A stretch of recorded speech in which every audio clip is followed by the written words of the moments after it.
Ladies and gentlemen, please welcome to the stage Lindsay Bruinsma, an MBA candidate at the McDonough School of Business, John J. DeGioia, president of Georgetown University, Brian T. Moynihan, CEO of Bank of America, and Warren E. Buffett, chairman of the board and CEO of Berkshire Hathaway.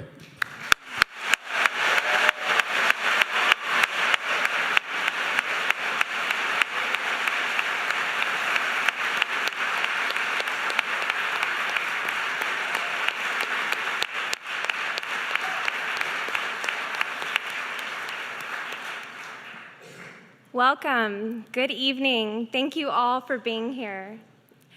I must say I am beyond excited to be here and that I am in complete awe of the leaders on this stage and before me.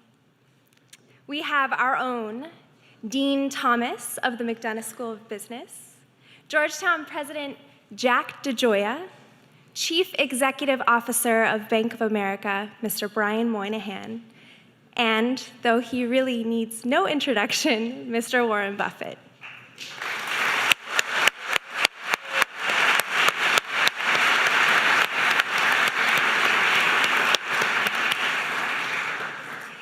My name is Lindsay Bruinsma. I am a second-year MBA candidate at the Georgetown McDonough School of Business with a focus on global business strategy and cause marketing. Over a decade ago, in 2003, I was fortunate to attend the International Relations program here at Georgetown University for high school students, and it had a significant impact on what I wanted to achieve in my career. I've actually been trying to get back here ever since. And so 2 years ago, when I decided to pursue my MBA, Georgetown's McDonough School was unquestionably it. I believed then, even more now I believe this, that Georgetown inspires students to positively sculpt the way that business and society interact. Programs such as the Global Social Enterprise Initiative, founded by my new friend, Professor Bill Novelli, have very much made this belief a reality. I am a product of GSEI and our wonderful sponsor, Bank of America, who partnered with the One campaign last year to provide the opportunity for 5 students to apply business skills towards social and economic impact. Last summer, I interned with RED as a global strategy fellow, RED being a cause marketing organization founded by Bono and Bobby Shriver under the One campaign umbrella. Through this opportunity, I was able to implement business solutions in a nonprofit setting. And with RED, I was able to work with global iconic brands to take on the HIV and AIDS epidemic in sub-Saharan Africa through a cause marketing model. I would like to personally thank Mr. Brian Moynihan for creating this opportunity, as well as Ms. Anne Finucane of Bank of America, and the entire GSEI family, including Executive Director LaDon Mentegi. I would also like to introduce and thank our president, Jack DeGioia, for his unwavering embrace of such programs as GSEI and for his continued dedication to community and service. Since 2001, President DeGioia has encouraged engagement at both a local and global level. Through this, he has given students not only the opportunity to follow in the footsteps of some very impressive leaders, but he has given them the opportunity to actively shape the new face of global leadership. And with that, please join me in introducing Georgetown University President, Dr. Jack J. DeGioia. Thank you very much. It was beautiful. Well done.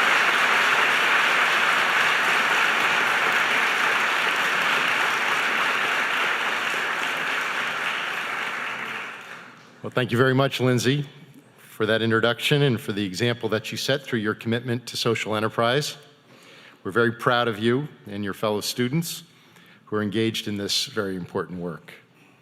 Well, it's my pleasure to have this opportunity to welcome you all to Georgetown this evening for a very special conversation between Warren Buffett and Brian Moynihan. We're deeply grateful to them both for sharing their unique experiences and insights with us this evening.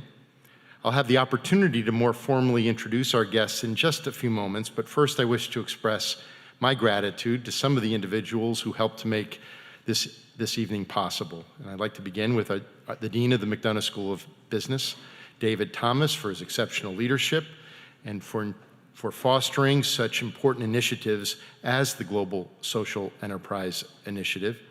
I'd also like to thank Bill Novelli, a distinguished professor of the practice at the business school and the founder of GSEI.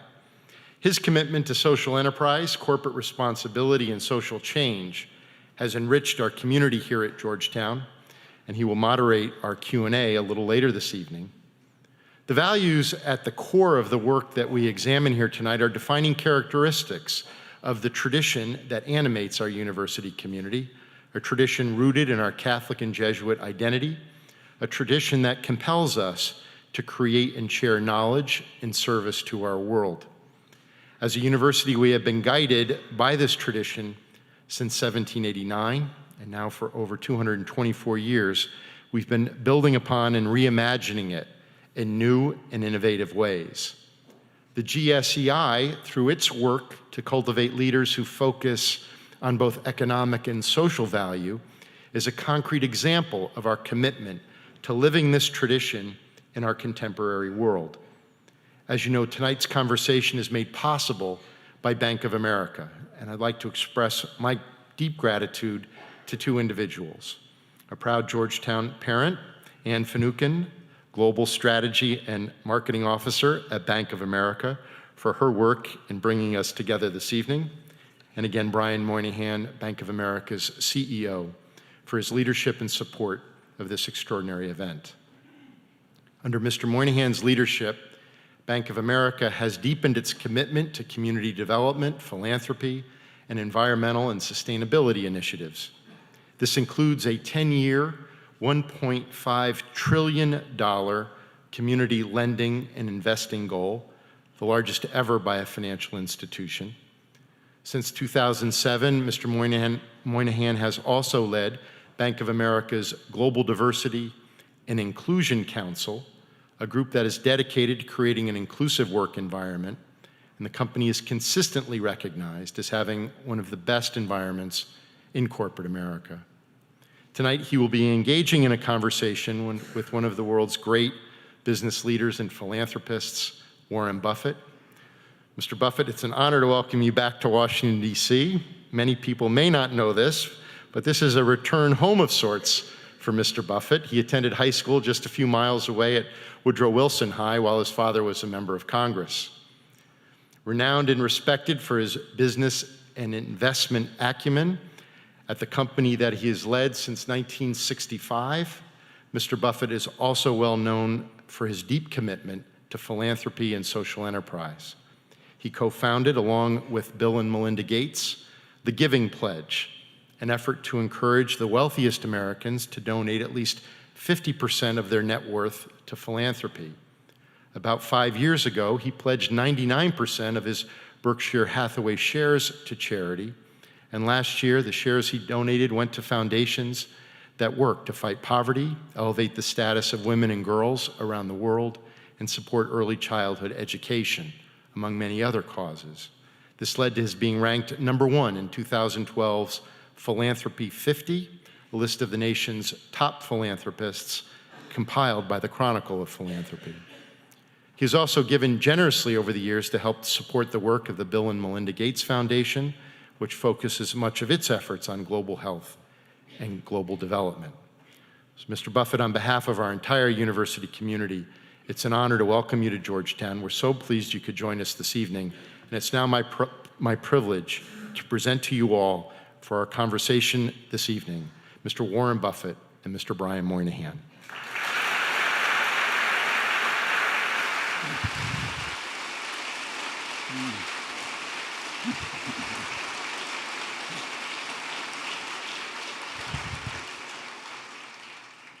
So good evening, Georgetown. It's a pleasure to be here. For those of you who were here last year, you know that we had Bono come talk to you about what he did. And Ann Finucane helped us arrange that through all the hard work she does for our company.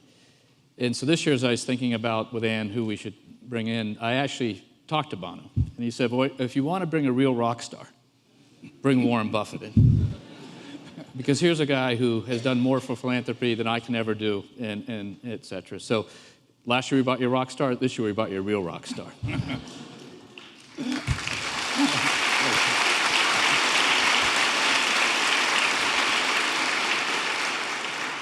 So what we're going to do is I'm going to ask Warren a series of questions over 25, 30 minutes, and then we'll take your questions in the crowd and let the students have a chance to ask Warren about his experiences. And I'm going to start a little bit where the president left off, which is, this is your hometown. This is a part of your hometown. So what are your best memories about being around Georgetown? And Well, I delivered papers at Georgetown Hospital 66 years ago.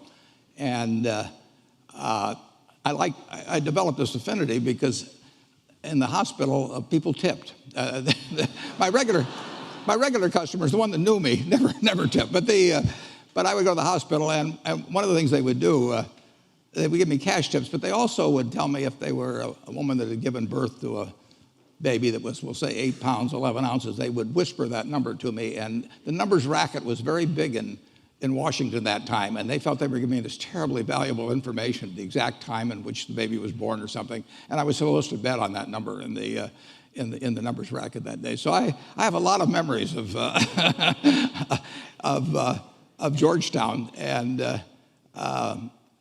I was here during World War II, which was really a fascinating time to be in Washington, and my dad being in Congress, it was really a window on an extraordinary time in America. And of course, at that time, we were probably more united than at any time in my lifetime about a common goal. I mean, that was the time when people like Bobby Feller and all the athletes, the day the war broke out, went down and enlisted, and people really did voluntarily in a very high percentage play by the rules in terms of gasoline rationing and sugar rationing and meat rationing and all that. And we all bought savings bonds at school to help out the troops. So it was quite a period. well, so somewhere along there you started investing and changed the nature. And I've read stories that you started investing at 13, or whether they're true or not, but somewhere around that. And it was 11. what created the fascination with investing? It took me 5 years. I had to save $120. It took me 5 years to get the $120 to buy a stock, 3 shares of City Service Preferred when I was 11. My dad originally was in the investment business. He really wasn't very interested in it, but I would go down on Saturday morning, and he had these books there in the office, and I read all those, and then I went to the Omaha Public Library, and I read every book on investments in the Omaha Public Library by the time we moved to Washington. And then when we got here, I had the Library of Congress. Did you get through all those? Oh, I read everything, and I just found it fascinating, and incidentally, I find it fascinating today. I mean, it's an activity. If you're a baseball player or something, your legs may go or something. Well, my legs have long gone, but it doesn't make any difference in what I do.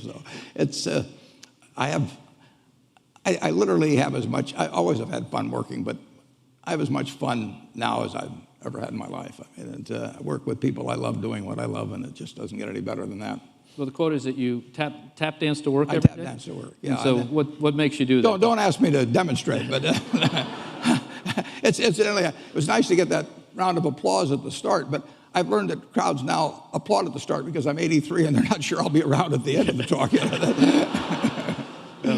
I've shared enough dinners with you know that you have more energy than anybody I know. So let's switch to a little bit on the philanthropy side. So Sure. President DeGioia talked about the giving pledge.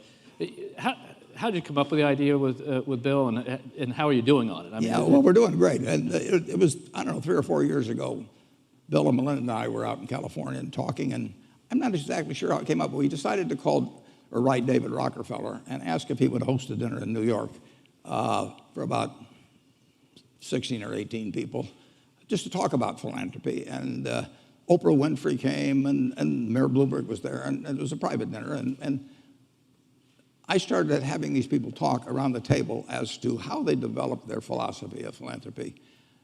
It must have taken us 2.5 hours or so to get around. I mean, people were really interested in it. So Bill and I were at that dinner. We decided that maybe there would be a possibility of taking this passion which these people had shown and going to other people that had a great deal of money and see if we could develop something where people would pledge at least half their net worth. And we now have about 115 people. I've been dialing for dollars. I call these billionaires up, and sometimes they tell me how they can't do it, and I decided, I tell them I'm going to write a book on how to live on $500 million, because apparently there's this great need.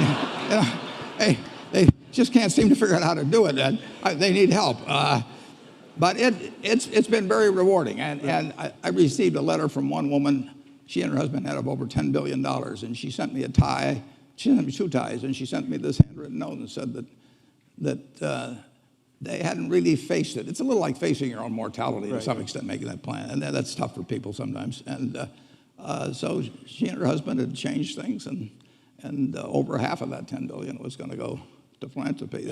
They do tend to postpone the decision. So I tell these people I call, the last will is what counts. But I tell them, if I'm talking to some 70-year-old, I say, do you really think your decision-making ability is going to be better when you're 95 with some blonde on your lap, or now? So let's get on board, fellas. And I assume that convinces them maybe the 70-year-old decision's better at that point, right? Well, Bill has done a tribute. Bill has gotten people around the world because he travels more than I do. But what we're hoping is people do pick up on norms. I mean, when I was young, I read about Carnegie and Rockefeller and different people. Bill did too. And you do pick up behavior from those who come before. And we've collected letters from every one of these people. They're up on our website at thegivingpledge.org. And I think they're worth reading. They're pretty remarkable. And of course, what we really want to do is get the younger people, like Mark Zuckerberg's joined us, for example. And he obviously is going to appeal to a much wider group than I would. So we hope it becomes, this gospel of wealth that Andrew Carnegie came up with 100 years or so ago. That's influenced all kinds of people. Well, we've got better stories than that, on these letters. So I just hope it moves. Now, I want to emphasize one thing. Nobody in our group has given away $1 that in any way affects how they live. I mean, I have the much greater admiration, frankly, for the person who drops $5 or $1 in a collection plate on Sunday, where it makes a difference in whether they go take their kids to a movie or whether they go eat out or something of the sort. They are actually giving up something that has utility to them. I am giving up nothing that has utility to me. I have everything in the world I want that can be bought by money. So I have a whole bunch of stock certificates. They have no utility to me, and they can possibly have enormous utility to other people in vaccines or education or all kinds of things. So the people that give up something that actually can have utility to their family and give that to some other person so it has utility to them, those are the people I really think deserve the kudos. But it's still nice to go where the money is. I mean, it's the Willie Sutton approach. So if we can work on polio or something like that, and it takes big contributions, then we want to go after it. So, I mean, the unique part of what you've done is with Bill and Melinda and their foundation, and on the one hand, how you're doing it, and secondly, that you've gone and said whatever the number will be, but almost all your wealth. All my Berkshire right. will And so, talk about the Gates relationship and why you chose them as opposed to creating your own foundation or something. Well, originally my wife and I planned when we were in our 20s that when we had everything we needed, we would use the rest for society. And I thought she would outlive me. She was younger, and women live longer, and then she died in 2004. So I had to come up with a different plan. And if you've read Adam Smith and the specialization of labor, you know that if you're good at one thing, you're not necessarily good at another. And you ought to get the person, you ought to use your talents where they're most useful, and get other people to give their talents. So, when my wife had babies, I mean, I went to an obstetrician. I didn't deliver myself. When I get a toothache, I go to a dentist. So I wanted to go to people who were very good at giving away money and who were younger, energetic, smart, and had the same objectives in philanthropy that I did. And the basic principle of the Gates Foundation is that every human life has equal value. And if you start with that as your basic assumption, then a lot of things flow from that. And Bill and Melinda, as well as my children, because I have foundations for each one of my three children that are of significant size, and you can read the letters I wrote them up on the Berkshire Hathaway website. I do not direct them to do anything, but I do tell them to swing for the fences. I tell them if they succeed at everything they do in philanthropy, they're doing the wrong things, because the important things are the tough ones, and you're going to fail at some of those. But I have got much younger people, very energetic people, common objectives, and they work for nothing. So that's not a bad deal, Brian. That stretches the money a long way. Right? Yeah, absolutely. And the way I read it is that you require them to actually move the money out the other side. They got to spend it. And when I die, all of the money has to be spent within 10 years after the estate is closed, because I do not think that I can pick out some little great-great-grandchild yet to be born, just because he has the right name of Buffett or she has the right name, and they will be the best custodians. I mean, there'll be plenty of philanthropists 50 years after I die to take care of the problems of 50 years, but I want the money to get spent promptly, and I don't believe in trying to control things from the grave. I mean, I like to think I can think outside the box, but thinking outside of that particular box. That may take a lot of philanthropy to figure that out. Recently I read an article about Eastlake and Tom Cousins. So this week, as many people know, the PGA finishes up its tournament at Eastlake, which is a golf course in Atlanta. And the story I read about the development is that you've now helped Tom Cousins in the development work he does with communities. Talk a little about that, because that's a little different than this type of thing. Yeah, but it's the same theory of loving to back people who are putting their own time and energy and who are successful into a project that's worthwhile. Tom Cousins is a remarkable man who lives in Atlanta, just extraordinary. And he took this terrible, terrible neighborhood called Eastlake in Atlanta, and against a lot of community opposition, everything it was crime-ridden, and nobody did it well in school and everything else. And he decided you had to apply a holistic approach to it, and you couldn't just attack this thing or that thing. So he worked for probably 10 years to develop this entirely new community out of this total disaster. And then Tom and I talked about it, and I said, Tom, everybody's going to say that it can only be done because you're Tom Cousins and you live in Atlanta and you've done this. So he and I and a fellow named Julian Robertson, but primarily Tom, decided to see if we could replicate this in other communities. And it seemed to me that, and Tom, that New Orleans was a great one to do it. I mean, they've been racked by this, like Katrina and everything. So we've taken it to New Orleans, where we've got hundreds of people, and it's mixed income type community. I mean, we do not want to have it with everybody being subsidized.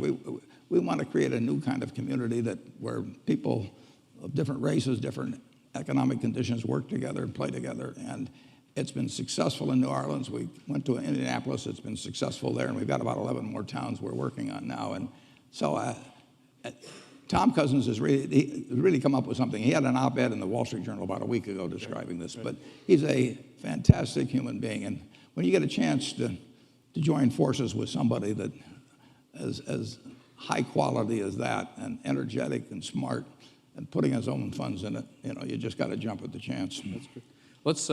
We'll switch to the economy now. What's going on, and move from philanthropy to the economy, that you create your wealth off of, that you can do these wonderful, great things with. So what do you see in the economy and what you're seeing in your companies, or operating companies, and from an investor's point? Well, our business has come back very well from 5 years ago when the panic hit. And it was a panic like nobody's ever seen. I mean, whatever you think about it, it was worse. I'm dead serious about that. We were right on the edge of the cliff. And fortunately, I give enormous credit to both Ben Bernanke and Hank Paulson and Tim Geithner. And frankly, even though I didn't vote for him, never voted for him, President Bush, I don't know how many of you have studied economics, but in Adam Smith they talk about comparative advantage, and Keynes talked about animal spirits and all those people. But President Bush really came out with the great economic insight of all times, and he did it in 10 words in September of 2008. He went out there from the White House and he said, "If money doesn't loosen up, this sucker could go down." And I mean, that goes right up there. Tear down those plaques of Adam Smith.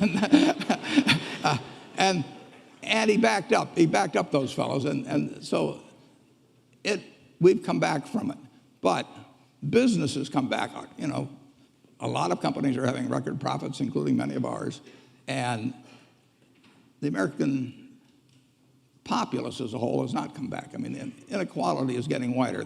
The Forbes 400, which just came out, showed aggregate wealth for the Forbes 400 of $2 trillion. You go back 20 years and that was 300 billion. So it's up 6 or 7 for one. It's different people to some extent, but this is the top. 300 billion to 2 trillion. And if you read the paper today, you'd have seen that the median income, you know, is the same place it was in terms of real purchasing power from 1989. It hasn't changed. So the inequality is getting wider. The rich are doing extremely well, extraordinarily well. And business is doing well. Business profit margins are terrific compared to the record historically. Business returns on tangible equity are terrific. But most, you know, a great many people in our country, if you take the bottom 20% of households, that's 24 million households or something like that, housing, you know, close to about 60 million people.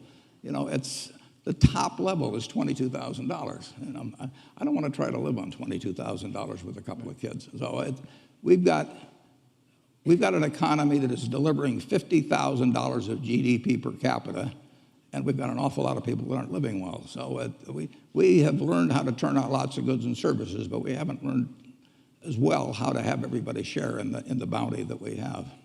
So how do you think, is that we just got to grow out of it to provide? Well, we're growing. We're growing. Yeah. I mean, if you take even 2% a year, if you think about it, people feel very unhappy with 2% a year, but the population grows 1% a year. So that means 1% per capita real growth. That means in 20 years, a generation, there's a 20% gain in GDP per capita.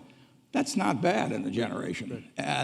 But the question is how it gets distributed. Right. But this country will, this system works. You know, in my lifetime, I was born in 1930. I was conceived in 1929 because my dad was a stock salesman, and after the crash, he didn't have anything to do. Nobody.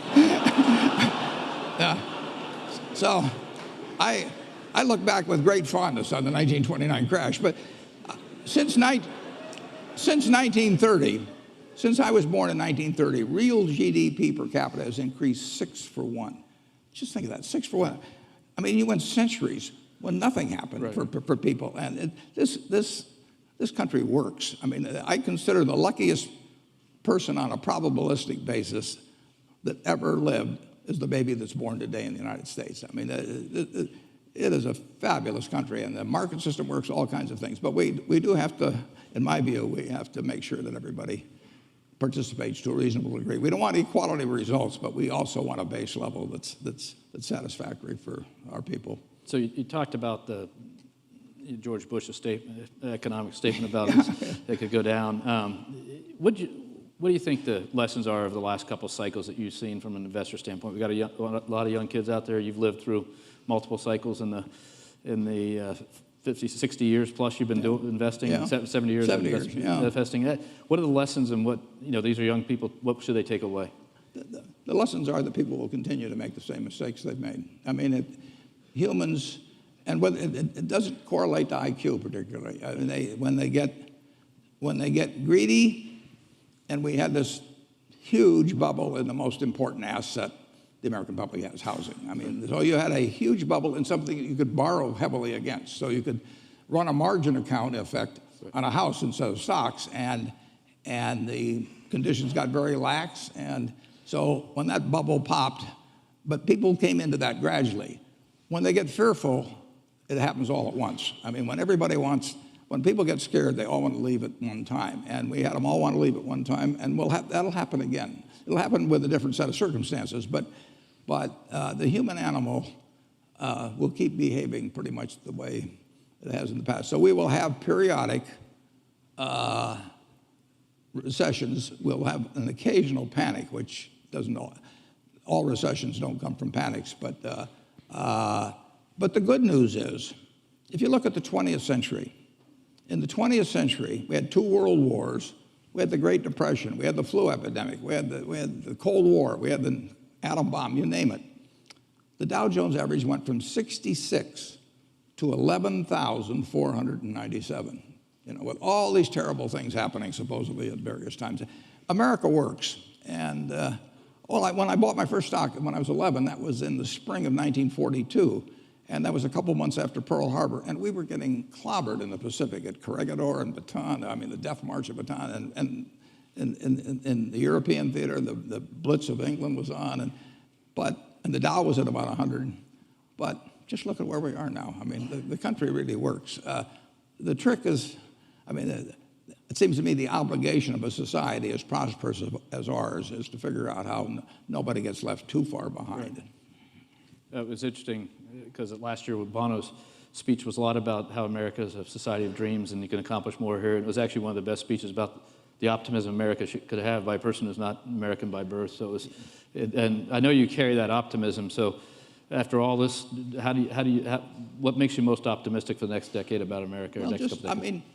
Just imagine, 1789. Just go back just a few hundred years. There wasn't anything here, in this country. And Sir Christopher Wren, I think, that designed St. Paul's Cathedral is buried there, and there's a little plaque there, and it says, if you seek my monument, look about you. Well, I say, in America, if you seek America's monument, look about you. This country has all come about in a few hundred years. We had less than 4 million people, when we became a country. China had 300 million people at that time. Europe had about 75 million. They were just as smart as we were.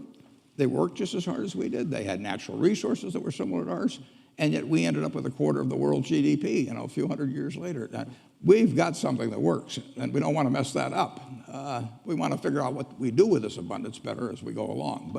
But you don't have to worry about the system working. But you will have periodic recessions, and you will have an occasional panic brought on by something that who knows where it comes from.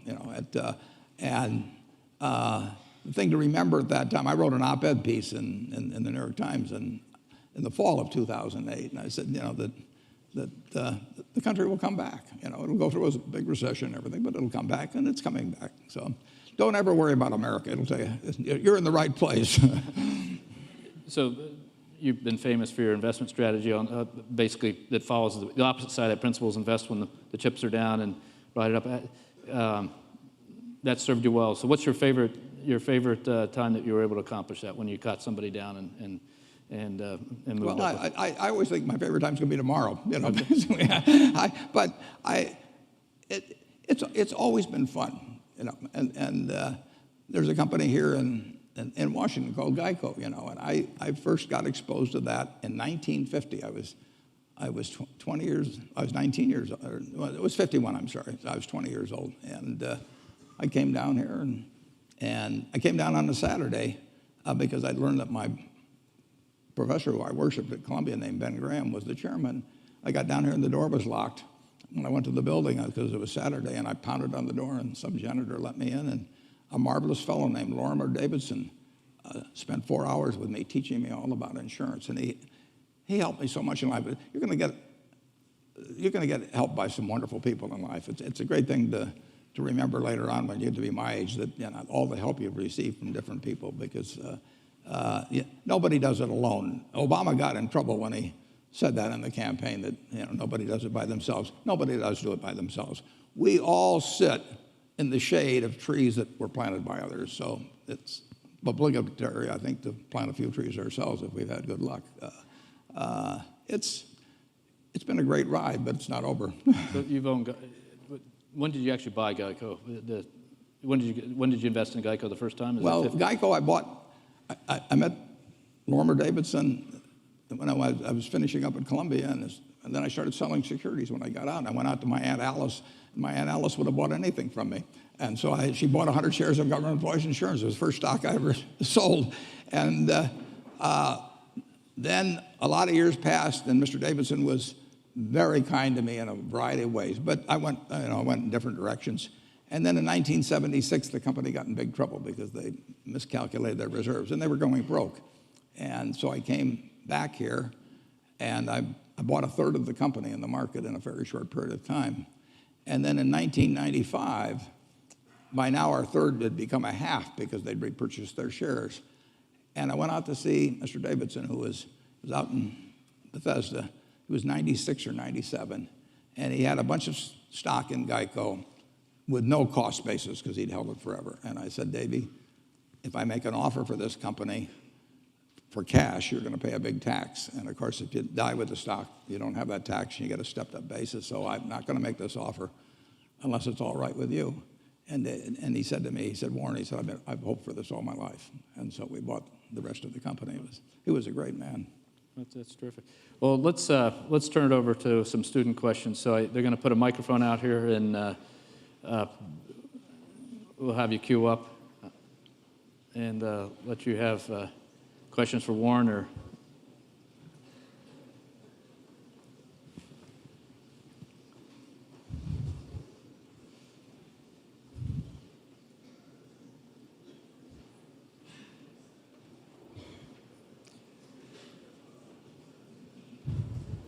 All right. Why don't you let's take the first question. Tell us who you are and ask away. Go ahead, sir. Hi, I'm Kasim Tavalali, senior in SFS. I was wondering if you have any stock tips for any of the students. You know, we're all trying to make a little living. I didn't think they taught that at Georgetown. The best investment I ever made, well, I bought a book in 1949 by a fellow named Ben Graham called The Intelligent Investor. I don't remember what I paid. But aside from what I paid for my 2 marriage licenses, that was the best investment I ever made. It's very important to have the right framework. You need to have an approach to investing that's sound. And Graham's approach is simple, but some people adopt to it, and which I did immediately, and most people don't. But if you have the right philosophy, you will find opportunities as you go through the next 20, 30, 40, 50 years. And frankly, you're most likely to find them when in periods like 5 years ago when we were having the panic. I mean, stocks sell at silly prices from time to time. Most stocks at one time or another sell at very silly prices. And it doesn't take a high IQ to figure out that they're cheap, but it does take a temperament that's willing to step up and actually act. I tell people, if they're going in the investment business, if you got 160 IQ, sell 30 points to somebody else because you won't need it. I mean, I figured out very early, you don't have to be that smart in this business, which is fortunate, but you do have to have the right temperament. And you have to be able to ignore what other people are saying and simply look at the facts and decide, is this stock which is selling at X worth 2X? And occasionally you'll find things like that. And when you don't find them, you don't do anything. So that's my generalized stock tip, no names. I'll make it simpler. Just buy Bank of America and you'll be set. Yeah. It worked all right for him. Yeah, that's right. That's right. The next question. Sir. Good afternoon. My name is Nicholas Walker. I'm a sophomore in the SFS as well. So, Mr. Buffett, in the past you invested in China, South Korea, and Israel. And recently you partnered with 3G Capital and Jorge Paulo Lemann from Brazil over for the Heinz deal. Does this mean, are you tempted to venture into the Brazil market next? I didn't get the question. The question, you did the Heinz deal. The question is, are you going to invest in Brazil next? Oh, I don't know where I'm going to invest next. That's what makes my job interesting. I mean, I'm not kidding. I mean, if you went out and played golf and every drive went in the hole, you'd give up. The game wouldn't be interesting. I mean, what's interesting is when you get in the rough and have to come out and a few things like that. So I love the fact that I don't know what I'm going to do next. You mentioned the Israel investment. In 2006, in the fall, I got a letter from a fellow, and I never heard of him, and I never heard of the company he was talking about. But he said, my name is Eitan Wertheimer, and I want to tell you a little about my company, Ishkar. The letter was a page and a half long, and he said, if he sold the company, the family sold the company, the only company they wanted to sell it to was Berkshire Hathaway. And if I was interested, they'd be glad to come over from Israel and explain it to me. And it just jumped off the page that this was an interesting idea. So I emailed them, and they came over very shortly, and we bought the business. We handed them $4 billion for 80% of a company where I'd never seen it or anything. Eitan kept saying, you got to come over to Israel and see the plants and everything. You won't believe how wonderful they are. And I said, Eitan, I don't go to Council Bluffs, Iowa. I am doing fine in Omaha. And he said, no, you got to see it. I said, no, I don't. I said, we can make a deal without seeing it. He said, well, if you buy the company, will you come and see it? I said, if we buy the company, I'll come. So we bought the company, and I went over there, and it's true. I've never seen plants like this. It was the greatest operation I've ever seen. And Eitan said to me, he said, that's why I want you to come over to see these things. I said, listen, Eitan, if I'd come and seen them, I'd have paid more money. So we have a wonderful partnership with the people in Israel. But I don't know tomorrow, our partnership with the people in Brazil, with Georgie Paulo Lemann and his associates, they are sensational people. I got to know Georgie Paulo when I was on the board of Gillette with him. And the opportunity to buy into a wonderful business like Heinz and to be partners, and they'll do all the heavy lifting. They run the place with Georgie Paulo and his associates. I mean, it's a great opportunity for us. And I don't know what the opportunity will be tomorrow.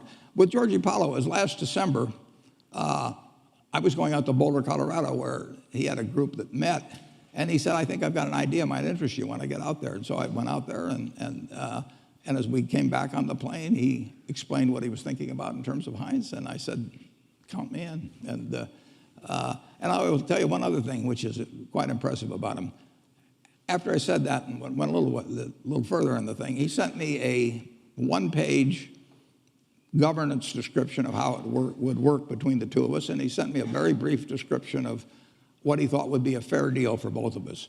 I didn't have to change a word. I mean, those are the kind of people you like to associate with. Next question.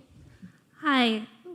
You mentioned that people will make the same mistakes in terms of the boom-bust cycle. But there have been several recent financial developments, such as the creation of derivatives, which has since exploded recently, and you once called derivatives weapons of mass destruction. Right. Now that derivatives are a $700 trillion industry, do you see this as setting the stage for the next financial crisis? It's very hard to tell. That we've enacted Dodd-Frank, and if you look at what happened in September and October of 2008, there were some extraordinary things done. The Federal Reserve poured $85 billion into AIG, and if they hadn't, our world would be very different. Hank Paulson guaranteed money market funds at a time when 30 million Americans with money market funds were panicking, and when $300 billion in 3 days had gone out of the non-government money market funds, 125 of it had gone back into the government. $300 billion, that was almost equal to the deposits of Wells Fargo or Wachovia at the time, which were then two separate institutions. Both of those authorities have essentially been taken. I don't think they can do that under Dodd-Frank. I don't think that Bernanke could do what he did, and I don't think that Paulson can do what he did. When there's a panic, the only thing that will stop it, basically, is when somebody who has the ability and the will says, I'm going to do whatever it takes. And basically, that's what Bernanke and Paulson, and finally, Congress in a kind of a reluctant way, but said to the American public, and you could believe it. If Bernanke said, I'm going to do whatever it takes, nobody knows what Section 13.3 of the Federal Reserve Act is, and it wasn't probably meant to do what he did with it, but he did it. And the same way with they call it the Exchange Stabilization Fund of the Treasury. It was enacted back in 1934. Nobody dreamt it would be used to take care of money market funds. But you had these strong characters who had the ability to print money in the case of Bernanke, and they said, we're going to do whatever it takes, and the president was behind them. That is the way you end a real panic, and I worry actually that Congress doesn't like to give anybody that much authority, and it bothers them that the Fed has all this authority, or that Paulson acted as he did in TARP. And I tip my hat to them, and I'm not sure. There will be another panic. Where it comes from, who knows? But when that time comes, the question will be, are the people who have panicked, who have frozen, who have caused the economic engine to stop, will they believe and come right back and be doing something? And I'm not sure whether what's been enacted is a plus or a minus in that regard. Regardless, the country will come through. But it's very hard to write regulations that will keep people from acting foolishly, particularly when acting foolishly has been proven very profitable over the preceding few years. It's just the way it works. Humans, they all think they're Cinderella at the ball, and they think, as the night goes along, the music gets better and the drinks flow and everything, and they all think they're going to leave at 2 minutes to 12. And of course, there's no clocks on the wall, and they're still dancing. So it'll happen again. But buy when it happens. Next question. I'll be buying. Hi, my name's John Ruff. I'm from Georgia, so I'm familiar with the work over at East Lake. Oh, that's great. Appreciative. But you talked a little bit about income inequality. But if you look at class mobility rates, and if you look at average household income for middle-class families, measured with inflation, a lot of these rates have been trending down since the 1970s. And some may argue that it's harder today for the middle class than it's been in 30 years. And I was wondering if you had any more thoughts on how a rising tide can lift all boats, and not just the yachts. Yeah. Well, that's what's happened. It's like John Kennedy talked about, a rising tide lifting all yachts. And the yachts have been lifted, like I say, for the top 400 from 300 billion to 2 trillion just in the last 20 years. There is a very, I think, structural problem as a market system gets more and more specialized. If you go back to an agrarian society like we had a couple hundred years ago, with most people working on a farm, most people fit most job requirements. I mean, it was that as the world has become more and more specialized, I think we keep moving away from that. So a market system will not pay well for a significant percentage of society. They aren't needed to keep GDP itself going up and people at the top. And I think government has to address that. I think it's, I sometimes toss out to students this proposition. Imagine that it's 24 hours before you're born, and you're sitting there, Johnny or Joni, we don't know yet, and you're in the womb, and a genie comes. And the genie says, John or Joni, you strike me as a remarkable potential human being, and I'm going to give you an enormous responsibility. I'm going to let you decide the world, how the world is going to work into which you're going to emerge. You can decide on the economic system, the social system, the political system. You design it. And whatever you design, that's going to be the system in which you live, your children live, grandchildren live. And you, being wise beyond your minus 24 hours of age, say, I know all about you genies. What's the catch? And the genie says there's one catch. Just before you emerge, having designed the system, put it in cement, you're going to go over to that barrel over there that has 7 billion slips in it, one for every human being in the world, and you're going to pull out a slip. It may say male, it may say female, it may say white, it may say black, it may say infirm, it may say strong, it may say bright, it may say below average. It may say United States, it may say Bangladesh. Now, not knowing which ticket you're going to pull out, what kind of a world do you want to design? Well, you certainly want to design a world that produces lots of goods and services and keeps producing more and more. You want a lot of stuff around. It could be the world's fairest society, but if it's on a barren desert island, it isn't going to do anybody good. So you really want something that works in terms of output. But once you have something that works in terms of output, you certainly want something that eliminates fear from everybody's life. Now, that doesn't just mean a lot of cops. It means fear of old age, fear of health, all of those problems. And you certainly want a system not knowing what tickets you're going to get that takes care of the people that don't survive so well in that market system, which maximizes the amount of output, your first goal. And I think we've done a wonderful job at the first stage. We have learned how to turn out lots of stuff. We have not thought as much, although we've thought a fair amount. I mean, when Social Security came in and all of that, I mean, this country has developed in terms of thinking about how a rich family should behave. But we have not, I think we are in the stage where we need to focus more on making sure that the people who get the bad tickets do better than they are. And, you know, we said that blacks were 3/5 or slaves were 3/5 of a person back when we started. And said, you know, we said all men are created equal in 1776, and in 1789 we said blacks are 3/5 of a person.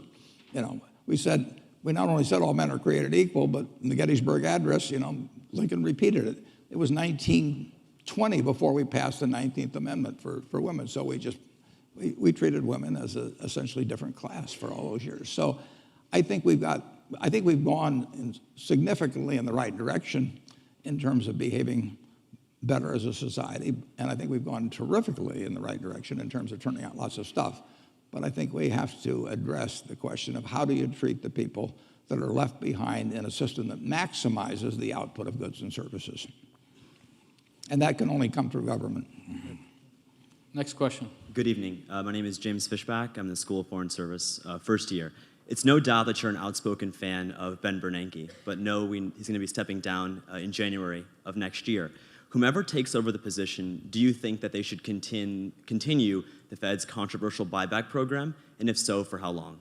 Well, I think they should take Bernanke's approach, which he says he's going to keep doing it until he sees more improvement in the economy. And I think he's been mildly disappointed, not hugely disappointed, but mildly disappointed in the rate of improvement in the economy in the last few years, and therefore, just the other day, he said he's going to extend it further until he sees it. So he's not prejudging exactly when it's going to happen. He's telling you the conditions under which he'll change, and the economy is getting better.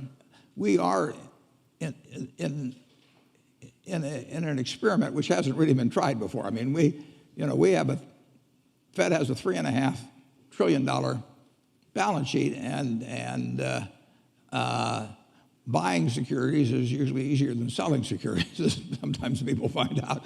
So we don't know how this game plays out. And just the announcement, whenever it was a few months ago, or the hint that tapering was going to occur, that had some significant market reactions, probably 100 basis points or so in the 10-year. And what will happen when they actually, if they actually try to deleverage the Fed? I mean, what has happened is the American public deleveraged and the government leveraged up through the Fed. If the Fed deleverages that in any big way, that will be a new experiment. And but Warren, as we were talking earlier, the question is, when they do that, the economy has to be growing faster. And the piece people don't take into account is they're clear that they're going to stay there until the economy grows faster. And he has no pressure on him. In fact, the Fed is the greatest hedge fund in history. I mean, you've got $1.1 trillion financed by currency and circulation, which doesn't cost anything, and they got about $1.8 trillion or $1.9 trillion for the banks at 25 basis points. And I mean, the Fed is going to make $80 billion or something like that. The Fed is the fourth largest contributor to the United States government's revenues that there is now. That wasn't the case a few years back, but it's 80 or 90 billion a year probably. And it is under no pressure, none whatsoever, to have to deleverage. So it can pick its time, and if you have somebody wise there, and I think Bernanke's wise, and I certainly expect his successor to be, it can be handled. But it is something that's never quite been done on this scale. It'll be interesting to watch. No, it will be, and we've seen the lesson in the market moving ahead and back just based on the last 30 days. So I think we're going to take one more question, and then from the next student. Hi, Mr. Warren Buffett. My name is Xueli, and I'm from China. I'm currently a graduate student in Georgetown. My friend, Dennis Zhao, and we are both a very big fan of you and your friend Charlie. And we read his book, which is very interesting. He had this whole system of criteria on how to evaluate a company. it's all very confusing, but he said that Warren and I are always staying away from the industries we don't know. So you have candies, railways, and Coca-Cola. But now the world is changing, and we are living in a new era. The business models are changing. The B2C platforms, everybody is shopping online. Maybe in a few years, everyone is going to pay with their iPhones, and Bank of America no longer issues credit cards. So non-profit is a new model, and So what's a dinosaur like me going to do? Yeah. yeah, there are just so many things you don't know about. He'll take out his flip phone and show you, so he's not going to be one. This is my new one. What? I just turned in the one Alexander Graham Bell gave me. But,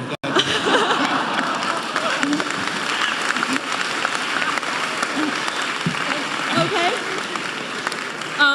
So the question is, the business models are changing, the world are changing. The new technology, they're changing everything. There's no way you can just stay out of it and stay with the traditional. Now, for the private investors, especially in the venture capital industry, what would you think is the most important thing, the key in evaluating a company?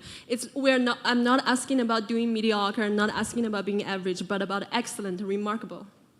Just name one thing.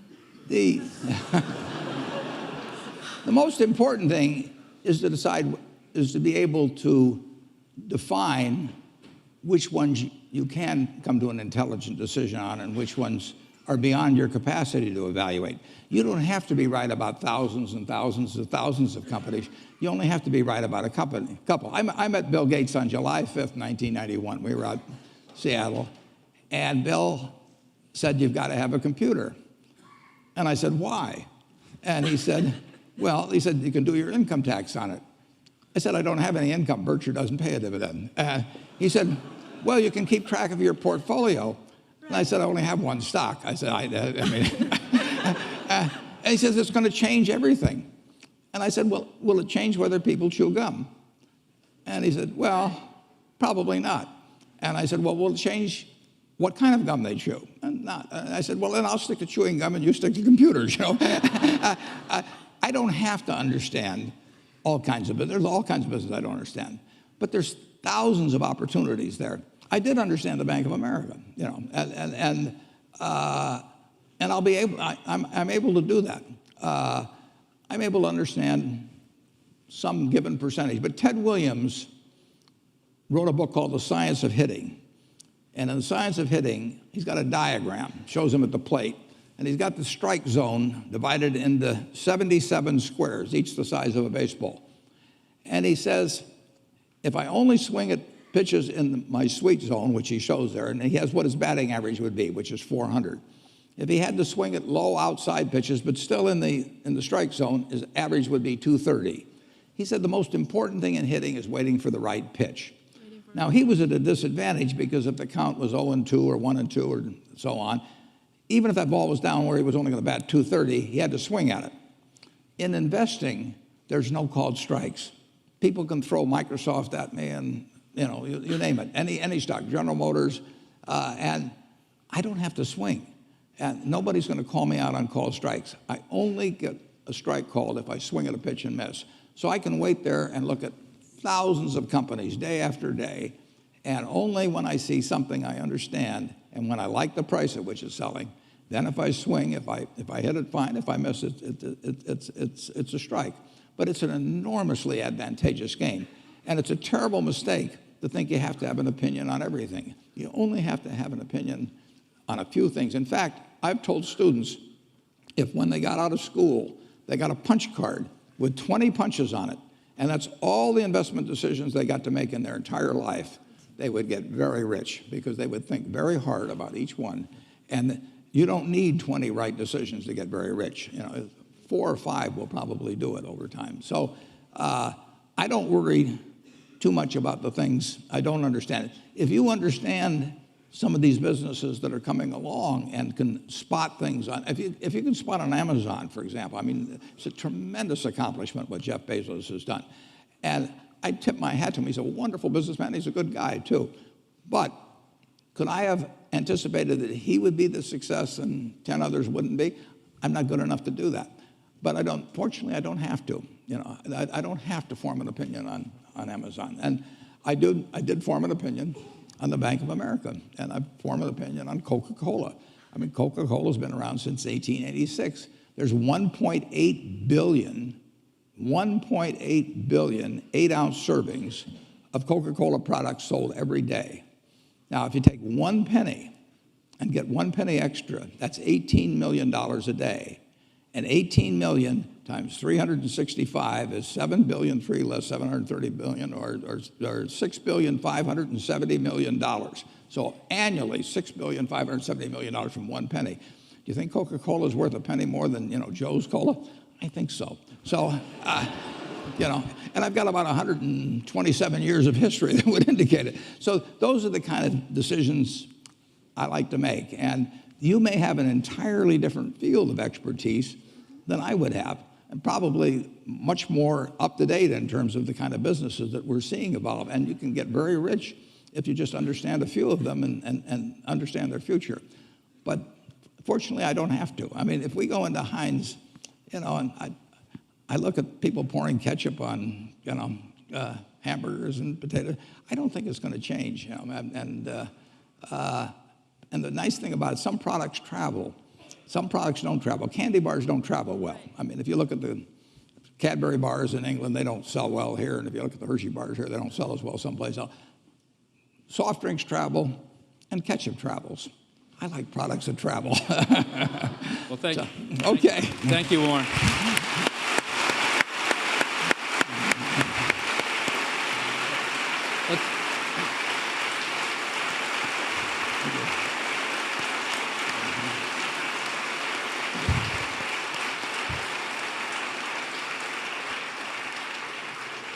Warren, I want to thank you for your taking the time to work with the students today. And I think for all the students out there, just think about this. This is a person who, with a passion, he still has at 83 to make that right investment decision. But importantly, what we talked a lot earlier about is the ability to try to do something with all that wealth that will help a pretty near-term set of goals in society. And I think you will find very few people in the world have been able to do both things so well as Warren Buffett has, and there's a lesson to learn for all of us from that. So thank you for spending the time. Thank you, Bob.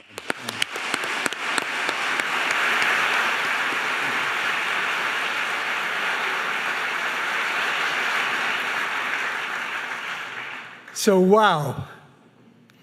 That's probably the first time in my life I ever heard a positive outcome for the great economic crash of 1929. So, Brian, thank you for bringing us a rock star.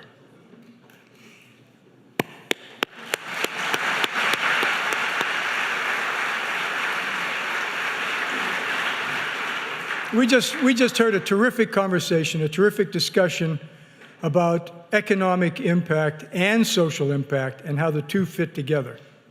And before this conversation, Brian Moynihan had a session with some of our business students in which he talked about community lending, philanthropy, he talked about environmental initiatives, and he talked about how they are good business as well as good for society.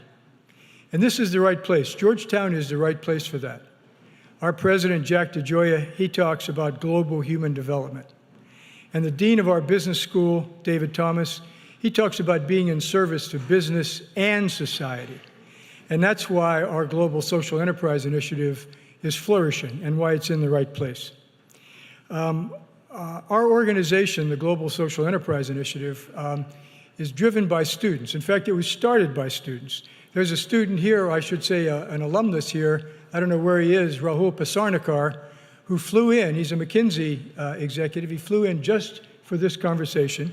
He helped to conceptualize this initiative. And Rahul, wherever you are, keep the good work going. LaDawn Mantegi and I, we think that students power what we do. And we have many projects going, and students are involved in every one of them. And we're very thankful for that. And I can tell you that I love Georgetown. I love Georgetown because I come in here every day and I rub elbows with these students who are tomorrow's leaders. And every night I go home thinking the future is really in good hands. So look for future GSEI events. Look on our website. Thank you again for this wonderful conversation. We've got to applaud these two gentlemen.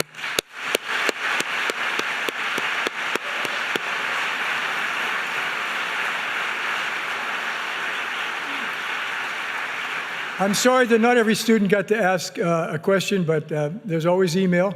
And would you please let the first two rows leave because there are some security issues involved. Thank you very much.